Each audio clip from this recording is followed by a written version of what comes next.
Hello, ladies and gentlemen. Believe it or not, I'm here and I'm back and I'm better than ever. And I don't have a follow-up to that. Can I just be honest for a second? This is something really weird. And, I love this game. I love Super Mario Galaxy, but I haven't played it in years. It's been literally years since I've played Super Mario Galaxy. Isn't that crazy? I mean, I beat it when I was younger, but that's it. And ever since then, I just haven't really played it, which is honestly really strange. To be honest, it's one of those things that I want to do, but I don't know what's stopping me. I really don't, because it's a good game. It's a fun game. The mechanics are great. Everything's great.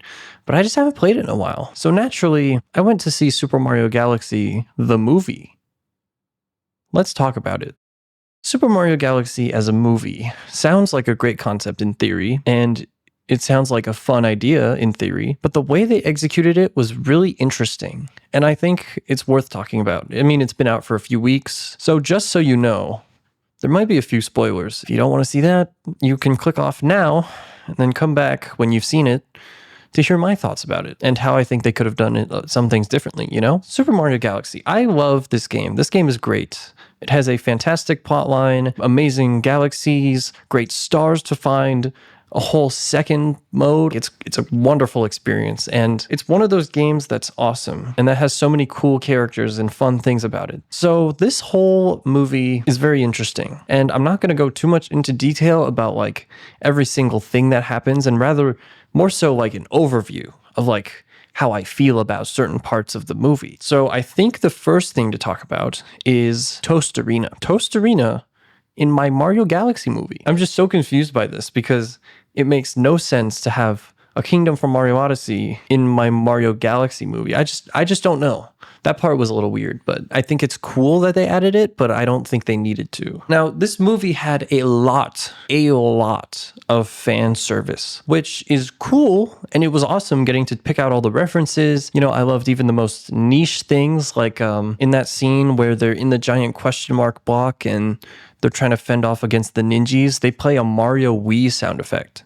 A Mario Wii sound effect. It was so niche that I was like, this is crazy. So I did enjoy that part. I loved the fan service they gave. It was a lot of references. Brian Tyler does a wonderful job with the score. I mean, it was fun getting to pick out all the niche references, the hidden motifs. And there were just so many neat things about the world building and all the characters that were in there. It all just kind of combines nicely. It sort of forms the Mario universe. And it's like a fun, like, Where's Waldo sort of game where it's like, oh, that's the underground theme, or oh, that's the character from Mario Bros. 3. And honestly, the plot was interesting. I don't really know what to say about it other than that it was interesting. So just in simple terms, that's the whole movie. So the whole movie is like really confusing. I mean, it was cool. All the references and stuff and all the music is great and whatever, but there were just some things I was confused by. I think I need to address this before I continue complaining, is you don't need continuity in your movie. Like if a game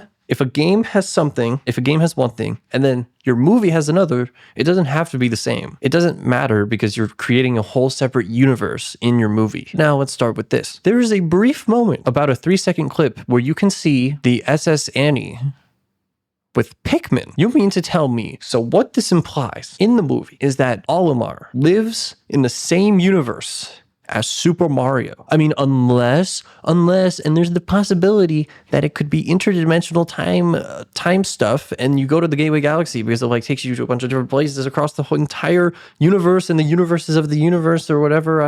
For me, I think it's weird because you have a character who doesn't even show up in the movie, and you've implied that he lives in the same universe as Super Mario. And here's another weird thing. Fox McCloud is in this movie, and he is a main character in this movie. To me, that just feels kind of like a cop-out. There are so many other characters you could have put in the movie to be like a hero person. Another cop-out is the segment with Mr. Game & Watch being created by Bowser Jr.'s paintbrush. Again, why? You didn't need to put Mr. Game & Watch in the Mario movie, but you still did. Now, in my opinion, if you wanted to do that, you could have waited until a Super Smash Brothers movie. Like, that would have been infinitely better and made infinitely more sense, but you could have put them in a Smash Bros. Movie. Another thing I'm going to complain about in this movie is the whole Bowser arc. To me, it makes absolutely zero sense, but we'll start by establishing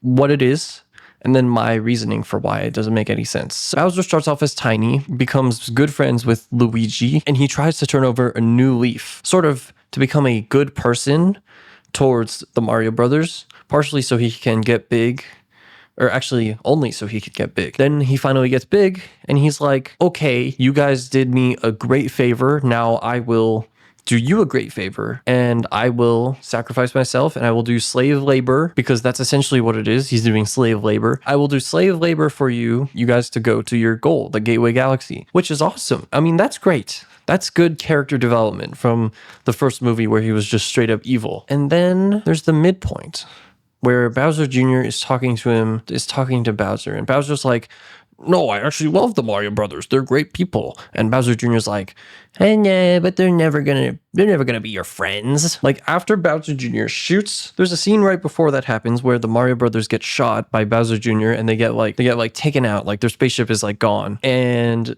Bowser has a reaction that's like, no, like he's like in like a way that is like a good friend, like a person who's trying to become a hero. Instead of that, like 20 minutes later, he's back to being evil. Like, he hates the Mario Brothers again because Bowser Jr. is so manipulative of him and immediately turns him evil without basically any suggestion, because his reasoning is family is forever, but your friends are temporary. I think it would have been a great plot if Bowser had more character development than, oh, the Mario Bros are actually never going to be my friends, so they're evil. I think that would have been a great storyline for Bowser. Overall, this movie is, I don't know, it's not as good as the first one. I just really like the first one because not only was it cohesive, it had a lot of Mario references, and also it just made sense. Pretty straightforward, but then this one is like weird.